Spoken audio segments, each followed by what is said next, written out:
नमस्कार। आप सुन रहे हैं द बॉलीवुड रेडियो और मैं हूं आपके साथ आकाश। दोस्तों, आज के इस पॉडकास्ट में किस्सा रहस्यमयी एक्ट्रेस रेखा का। और बदलाव चूंकि समय का संस्कार है, इसलिए हम आपको बदलाव की कहानी सुनाएं उससे पहले हम आपको कई दशक पीछे, तकरीबन अगर गणना की जाए तो ये 60 का दशक है, शुरुआती समय। और एक कमला इल्ली वक्त के साथ खूबसूरत तितली में बदल जाता है। मद्रास कॉस्मोपॉलिटन चेन्नई बन जाता है, बम्बई मुंबई में तब्दील हो जाता है और भानु रेखा गणेशन ग्लैमरस रेखा बन जाती हैं। कहने को सब अपनी जड़ों से दूर हैं, लेकिन फिर भी मूल रूप से मानो सब कुछ वहीं थमा हुआ है, मानो कुछ भी बदला ना हो। हम इन सब शहरों में आपको लेकर चलेंगे क्योंकि यहां अतीत की कहानियां कैद हैं। कहानियां उस शख्सियत की जिसकी जिंदगी और जिसके प्यार के चर्चे पिछले कई दशकों से थमने का नाम नहीं लेते। मगर सबसे पहले हम आपको लेकर चलेंगे दिल्ली, क्योंकि यही वो शहर है जहां से वो अमर पक्षी की तरह राख से उठ खड़ी हुई। ये रेखा की कहानी है। ये देश में उदारीकरण से कुछ साल पहले की बात है।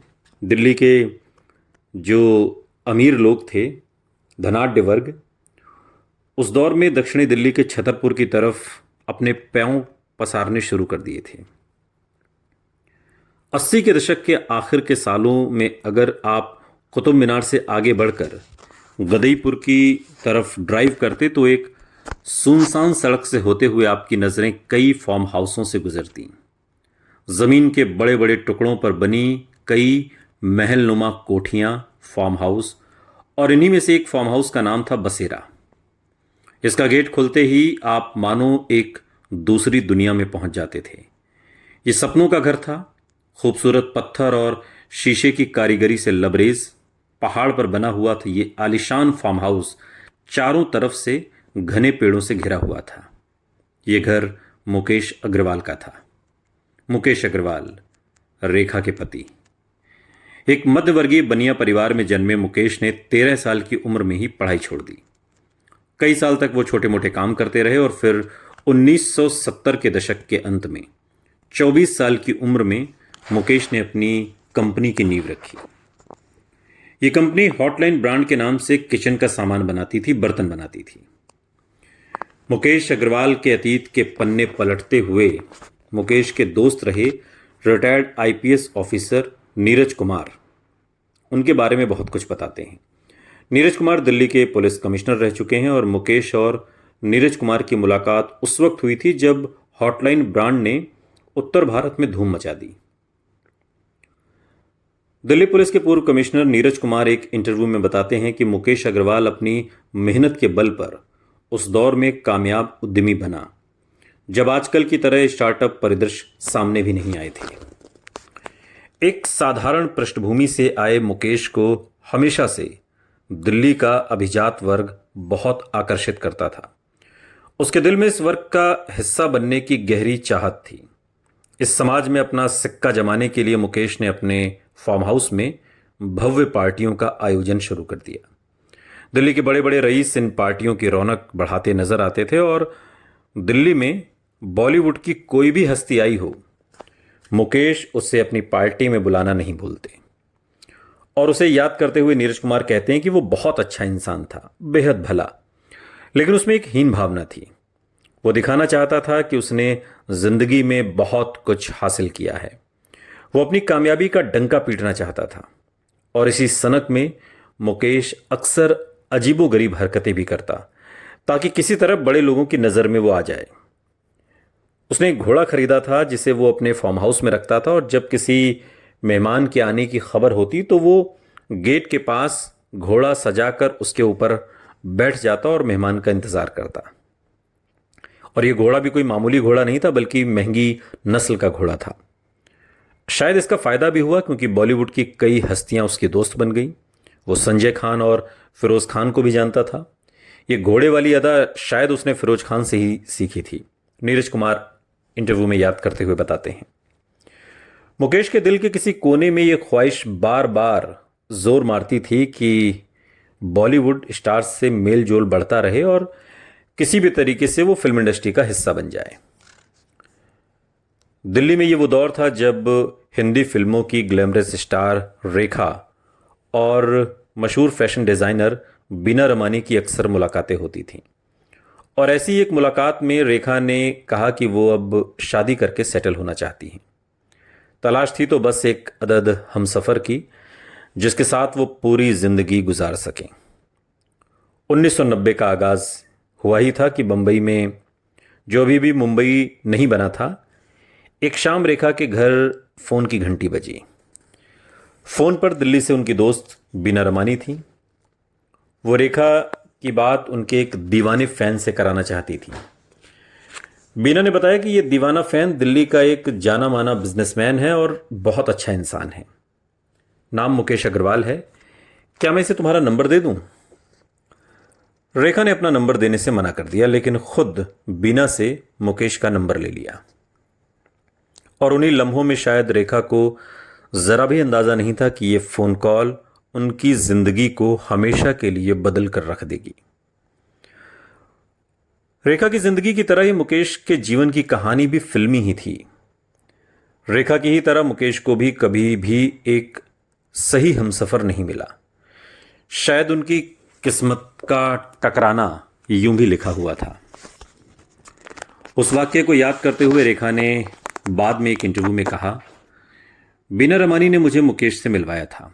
शुरू में मुझे उसमें ज़रा भी दिलचस्पी नहीं थी। बीना के बार बार कहने पर मैंने मुकेश को फ़ोन किया। दोनों के बीच पहली बातचीत बेहद औपचारिक थी, लेकिन कहते हैं मुकेश पूरी तरह से रेखा की खूबसूरत आवाज़ का दीवाना हो गया था। वो फिल्म स्टार जिस पर लाखों लोग फिदा हैं, उस रेखा ने उसे फ़ोन किया था, ये सोचकर ही मुकेश के पैर जमीन पर नहीं पड़ रहे थे। रेखा ने अपनी ओर से पहला कदम उठा लिया था। अब फोन कॉल्स का सिलसिला शुरू हो गया। दिल्ली में रेखा की दोस्त सुरेंद्र कौर शुरुआत से ही इस रिश्ते की गवाह रही थी। पेशे से एयर होस्टेस सुरेंद्र रेखा की करीबी दोस्त थीं और चाहती थी कि रेखा का घर बस जाए। बीना रमानी और सुरेंद्र अक्सर रेखा से कहती कि वो बहुत अच्छा आदमी है और इस मौके को हाथ से जाने मत देना। आखिरकार जनवरी 1990 में रेखा और मुकेश की पहली मुलाकात बंबई में हुई। फिल्म इंडस्ट्री के झूठे दिखावे और पाखंड से थक चुकी रेखा के लिए मुकेश ताज़ा हवा के झोंके की तरह था। उसकी सरलता और ईमानदारी में रेखा को एक सच्चाई का एहसास हुआ। रेखा के स्टारडम से चौंधियाए हुए मुकेश ने रेखा की तारीफों के पुल बांध दिए। तारीफ रेखा को हमेशा से पसंद थी।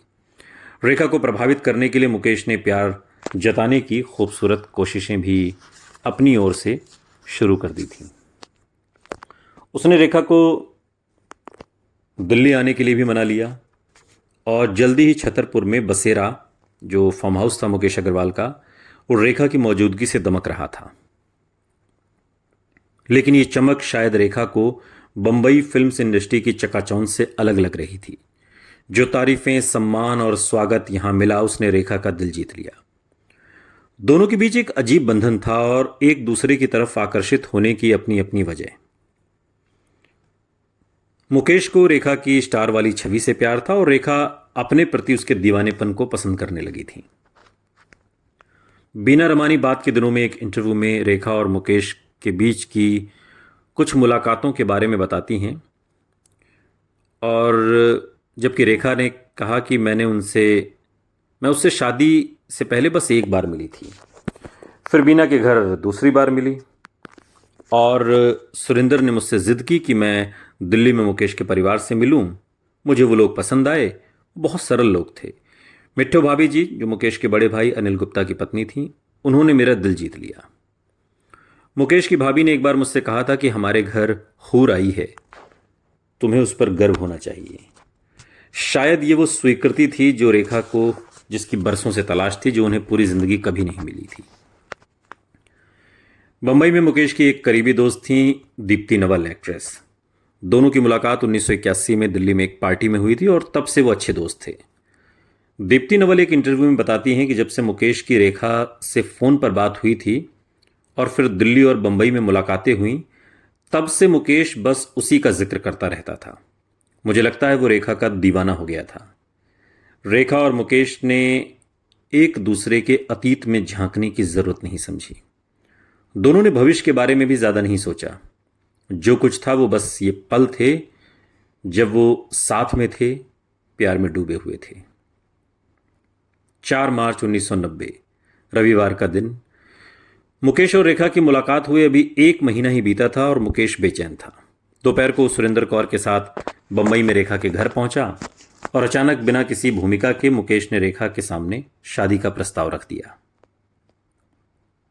जब मुकेश बंबई आया तो सुरेंद्र ने हां कहने पर मजबूर कर दिया। ये रेखा बात के दिनों में एक इंटरव्यू में कहती हैं। मुकेश की खुशी का ठिकाना नहीं था। वो फौरन बोला, अभी शादी कर लेते हैं। और रेखा ने भी कुछ ही पल में हां बोल दिया और दोनों के परिवार बंबई में नहीं थे। फिर भी दोनों ने फैसला किया कि शादी हर हाल में आज ही होगी।